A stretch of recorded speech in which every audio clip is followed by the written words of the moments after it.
नमस्कार दोस्तों, मैं प्रियंका सक्सेना कहानी भारती चैनल में आपका स्वागत करती हूँ। यहाँ आप सुनेंगे मेरे द्वारा लिखित मेरी आवाज में जिंदगी के अलग अलग पहलुओं को दर्शाती कहानियाँ, जीवन की सच्चाइयों से रूबरू कराती कहानियाँ, मानवीय संवेदनाओं, रिश्तों को, एहसासों को शब्द देती कहानियाँ, हौसले की कहानियाँ, हिम्मत की कहानियाँ। कहानी शुरू करने से पहले दोस्तों एक जरूरी बात, यदि आपने कहानी भारती चैनल को अभी तक सब्सक्राइब नहीं किया है तो सब्सक्राइब करना ना भूलें और बेल आइकन को ऑल पर प्रेस करें ताकि आपको हमारे चैनल के लेटेस्ट अपडेट्स मिल सके। तो आइए चलते हैं, सुनते हैं कहानी रिश्तों की, भावनाओं की। आज की कहानी है मतलबी दोस्ती। सीमा का ध्यान आज न जाने कहाँ है कि दूध उबलते उबलते बचा। गैस बंद कर हाथ में चाय का कप लेकर तुलसी जी के पौधे की मिट्टी को देखकर रुक गई। अपने आप से बोली, मिट्टी ऊपर नीचे कर दूं तभी नहाने जाऊंगी। चाय का कप रखकर मिट्टी को ऊपर नीचे कर पीले पड़े पत्तों को हटाकर शरवण को बैठी। बैठे बैठे मन की उड़ान जा पहुंची कि रिश्तों को भी ऐसे ही उलट पुलट कर देखभाल की जरूरत है। एक तरफ पड़े पड़े तो रोटी भी तवे पर जल जाती है। समय समय पर रिश्तों को सार संभाल की आवश्यकता होती है। रिश्ते पलटना और उलटने से यहां मतलब है कि अपने रिश्तों और संबंधों को समय देना एवं उनकी परवाह करना और उन पर नजर रखना। तुलसी जी की पीली पड़ी पत्तियों को आज जैसे पौधे से हटाया है, वैसे ही कुछ दिल को नासूर व जख्म देने वाले रिश्तों को पूरी तरह छांटकर अपने से दूर कर देना। सीमा बीते दिनों में जा पहुंची। कुछ 8 महीने पहले सीमा के पड़ोस में हम उम्र परिवार रहने आया था। उनसे शीघ्र ही दोस्ती हो गई और अब तो खाने पीने का आदान प्रदान, साथ साथ शॉपिंग करना, ये सब भी होने लगा। नीता और सीमा काफी अच्छे दोस्त बन गए। सीमा के 2 बेटियां और नीता के 1 बेटा और 1 बेटी है। सीमा की बेटियां मधुर और सुधा क्रमशः 7वीं और 4थी कक्षा में पढ़ती हैं और नीता का बेटा सनी 4थी में और बेटी परी 3री कक्षा में। जब दोनों सहेलियां बाजार शॉपिंग करने जाती हैं तो दोनों में से किसी एक के घर में बच्चों को छोड़ जाती हैं और एक को कहीं जाना हो तो दूसरी के यहाँ निश्चिंत होकर बाजार चली जाती है। लेकिन मधुर और सुधा ने कुछ दिनों बाद ये कहना शुरू कर दिया कि हमें भी ले जाओ मम्मी बाजार, आंटी क्या हमें नहीं रुकना है। 2-1 बार तो वो छोड़ गई। फिर जब बच्चे जिद पर ही आ गए तो बेटियों को बैठाकर उसने पूछा कि आखिर बात क्या है, क्यों नहीं रुकना है नीता आंटी क्या, वो तो इतना ख्याल रखती हैं। बहुत बार पूछने पर बच्चियों ने कहा कि पहले प्रॉमिस करो मम्मी कि आप नीता आंटी से कुछ नहीं कहोगी। उसके बाद उन लोगों ने जो बताया वो काफी चौंकाने वाला था। मधुर बोली, मम्मी आंटी पीछे से कहती है कि तुम दोनों सनी और परी का ध्यान रखो और दोनों में से किसी के भी शरारत करने पर या गलती से गिर जाने या चोट लग जाने पर हम दोनों को डांटती हैं। सीमा बात की तह तक जाने के प्रयास में पूछती है, बेटा सुधा तो सनी के बराबर की है और मधुर तुम कोई बड़ी नहीं हो, फिर ऐसा क्यों बोला आंटी ने। मधुर और सुधा एक साथ ही कहने लगी, मम्मी हम लड़कियां हैं और हमको बचपन से काम करना आना चाहिए, ऐसा कहती हैं आंटी। सनी लड़का है, उसको काम करने की जरूरत नहीं है, ऐसा बोलती है वो। सीमा ने अपने गुस्से पर काबू रखकर कहा, तो परी भी काम करती होगी तुम्हारे साथ, वो भी लड़की है। सुधा बोली, मम्मी आंटी कहती है वो छोटी है इसलिए नहीं करेगी कोई काम।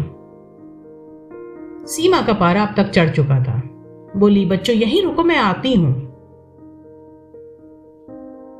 सामने नीता के घर में डोरबेल बजाने की जरूरत ही नहीं पड़ी।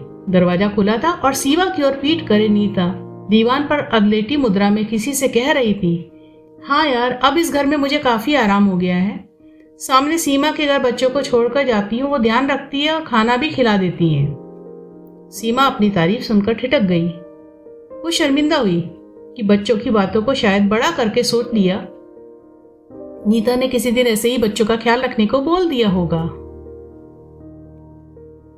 वो वापस जाने के लिए पलटी ही थी कि इतने में दूसरी तरफ से कुछ पूछने पर नीता हंसते हुए बोली, हाँ उसकी भी 2 बेटियां हैं, वो भी छोड़कर जाती है बच्चों को मेरे पास। अब मैं तो दोनों को सनी परी की देखभाल पर लगा देती हूँ। खाने का डिब्बा सीमा दे जाती है, वही उन दोनों को खिला देती हूँ। कोई झंझट ही नहीं है। मैं ठाठ से सोती हूँ या टीवी देखती हूँ और उसकी दोनों बेटियां मेरे बच्चों की बेबी सिटिंग करती हैं। अब वो दोनों अपनी माँ से कुछ नहीं बताती है। मैंने डरा कर रखा है दोनों को।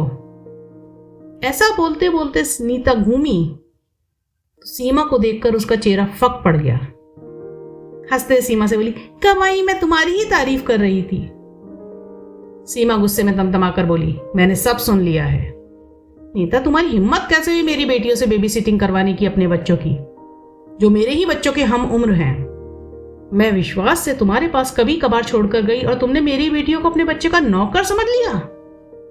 उनके कोमल से मन में लड़का लड़की भेदभाव, इन सब के विषैले बीज बोने की कोशिश की।